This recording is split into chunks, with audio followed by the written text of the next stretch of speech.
আসসালামু আলাইকুম। এই যে দেখতে থাকো, আজকে বানাইলাম চিজ বল। এই যে দেখো, অনেক সুন্দর আর সেই মজা হয়েছিল আজকে চিজ বলটা। আজকে আমি ফার্স্ট বানাইছি, আর কোনো দিন বানাই নাই।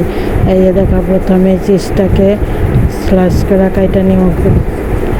একটু ভারী ভারীও না, বড়ও না, ছোটো না, মিডিয়াম সাইজে গোল গোল করে, যাতে আলুর পুরটার মধ্যে ভিতরে ভরা যায় ওরকম করে ছোটো ছোটো করে কেটে নেব।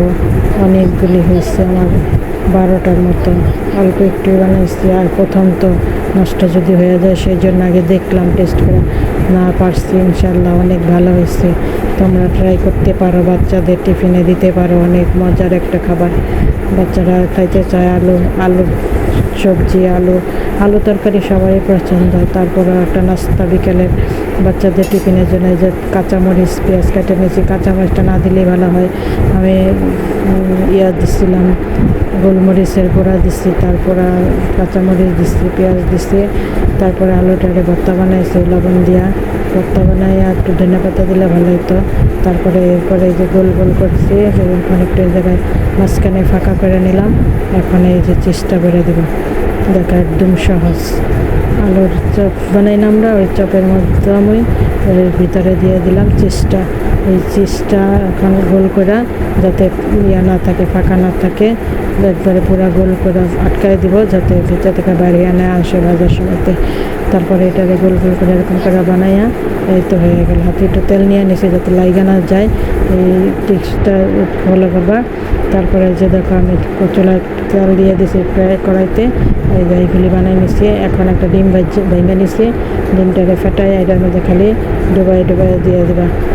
আর যখন আলুটারে চেটকাইবা তখন সামান্য একটু আটা দিয়ে দিবা, তাহলে আর ভাঙবে না।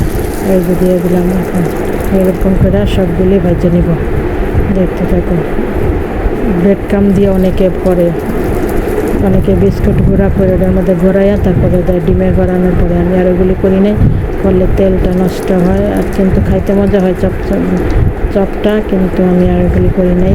আর বিস্কুটের গুঁড়া ঘরে ছিল না, এই জন্য এইভাবে। এই যে দেখো, আমার আলুর চপ হয়ে গেছে। আলুর চপ না, চিজ ভিতরে চিজ বল হয়ে গেছে। আর এটা একটা চাপটি ছিল, এটার মধ্যে চিজ দিয়া ভাজে দিচ্ছি, কাঁচামরিচ দিয়া।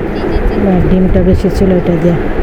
তারপরে যে দেখো, বাংলা দেখো ভিতরে কি সুন্দর বাইরে চিজগুলি, একেবারে মরজেলা চিজ আনছি সেদিন, বাচ্চা কান্না করতেছিল।